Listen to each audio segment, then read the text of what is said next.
ইন্ডাস্ট্রির জন্য অপূরণীয় ক্ষতি, কারণ ওনার মতো একজন মিউজিশিয়ান, উনি সব দিকে পারদর্শী ছিলেন। উনি একাধারে বাজাতেন, একাধারে গাইতেন। তো ওনার মতো একটা মানুষ চলে যাওয়া খুবই আমাদের জন্য খুবই দুঃখজনক, কারণ উনি ছিল বাংলাদেশের আমাদের এই যে ব্যান্ড গানের যুদ্ধের একজন অগ্রজ মানুষ ছিলেন, এবং উনি ফ্যান্টাস্টিক পারফর্মার ছিলেন, ফেস্টমাই গান গাইতেন, আমাদের আইডিয়াল ছিলেন। তো ওনার শূন্যস্থান পূরণ কখনোই হয় না কারো শূন্যস্থান পূরণ কখনো। কিন্তু যেটা আগেও বলেছে, আমরা একজন গার্জিয়ান হারালাম। জুয়েল আমাদের ছোট, আমি যতদূর আমার মনে হয় এই ইন্ডাস্ট্রির বা বন্ধুবান্ধবের মধ্যে কেউ জুয়েলকে কোনোদিন খারাপ কথা বলতে শুনিনি। জুয়েল একটা ফ্যান্টাস্টিক মানুষ ছিল, ও অত্যন্ত গুড সোল, অত্যন্ত ভালো মানুষ ছিল।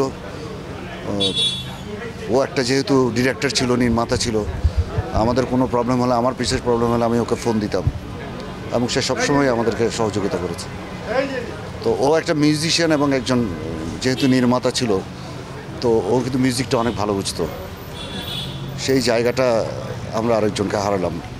এটা আমাদের জন্য অনেক কষ্টের। আমরা আমেরিকা গেছিলাম, আমরা আমেরিকা শো করে এসেছি। আমেরিকা যাওয়ার দুদিন আগে উনি আমার স্টুডিওতে আসছিলেন। কথা ছিল, মানে আমরা কাজ করার কথা ছিল, আর হলো না আর কি। উনি অনেক পারফেক্ট ছিলেন, উনি অনেক পারফেকশনিস্ট ছিলেন। ওনাকে আমি স্টেজে খুব কম দেখেছি এদিক ওদিক বাজাতে। উনি সাংঘাতিক পারফেক্ট, উনি পারফেকশনে খুব বিশ্বাস করতেন।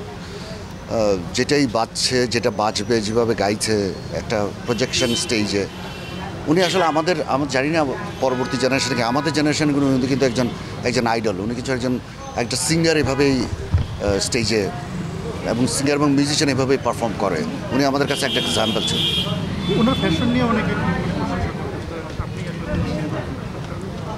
আসলে ওনাদের থেকেই তো দেখে আমাদের মিউজিক তো শুরু ওনাদেরকে দেখেই। বাচ্চু ভাই ছিলেন, শাফিন ভাইরা ছিলেন, এরাই তো স্ট্যান্ডার্ড। তখন ভাইরা আছেন, মানাম ভাইরা আছেন, মাকসুদ ভাই আছেন, বাবু ভাই আছেন। আমরা তো এদের থেকেই দেখে শিখেছি আমাদের জেনারেশনটা। তো শাফিন ভাই সবসময় একটা অন্যরকম ছিল, ওনার স্টেজ প্রেজেন্স অনেক ডমিনেটিং ছিল। উনি যখন স্টেজে দাঁড়াতেন তখন মনে হতো যেন একজন লোক দাঁড়িয়েছে। দাদা অনেকে আক্ষেপ করেন যে ব্যান্ড মিউজিক যারা করেন তারা প্রকৃত মূল্যায়নটা পায় না, যিনি আজকে অনেকে আক্ষেপ করেন, এটা আসলে এটা বলতে গেলে আসলে বাংলাদেশে কখনোই সত্যিকারের শিল্পীরা মূল্যায়ন হয়নি। তো এটা ব্যান্ডের বেলায় কেন প্রযোজ্য হবে? এটা পুরো আমাদের সর্বক্ষেত্রে এটা সত্যি। একটা প্রশ্ন আমি করতে চাই, লাস্ট প্রশ্ন। হ্যাঁ, যেটা হচ্ছে যে আমরা দেখছি যে আমাদের যারা লেজেন্ডারি সিঙ্গার আছেন, যারা আমাদের মানে মিউজিক ইন্ডাস্ট্রিকে অনেক দূর এগিয়ে নিয়ে গেছেন, তারা ধীরে ধীরে চলে যাচ্ছে, এগিয়ে চলে যাচ্ছে। কিন্তু নতুন করে মানে তাদের মতো করে বা তাদের জায়গা দখল করার মতো বা তাদের জায়গা পূরণ করার মতো নতুন করে শিল্পী সেভাবে আসলে নতুন করে তৈরি হচ্ছে এই জেনারেশনে। হচ্ছে না কেন? হচ্ছে। এটাই তো পৃথিবীর নিয়ম, একজন যাবে আরেকজন আসবে, একটা জেনারেশন যাবে আরেকটা জেনারেশন আসবে। হচ্ছে, এখন সবই হচ্ছে, সবই ঠিক আছে। কিন্তু এই শাফিন ভাই এবং জুয়েল এদের আকস্মিক চলে যাওয়াটা আমাদের জন্য কষ্ট। কাজ যেতে তো সবাই হবে আমাদের, এটাই কষ্টকর, অনেক কষ্টকর। অসময়ে চলে গেল। বাচ্চু ভাই চলে গেলেন, শাফিন ভাইও চলে গেলেন, ব্যান্ডে যারা আসলে লিড দিয়েছেন বাংলাদেশ, আমাদের ব্যান্ড জগৎটা আসলে একটা শূন্যতা হয়ে যাচ্ছে কিনা তারা? এটা তো অবশ্যই, যারা গেছেন তাদের শূন্যস্থান কখনোই পূরণ হবে না। এটা হওয়ার মতো কথাও না, কারণ ওনারা সেই লেভেলেরই আর্টিস্ট ছিলেন। তো বাকি যারা আছে ওদের দায়িত্ব ওরা করবে, আসবে। এইভাবেই তো একটা জেনারেশন যায় আরেকটা জেনারেশন আসে, এটা হয়ে যাবে। আমি বাংলাদেশের পরের জেনারেশন নিয়েও খুব আশাবাদী।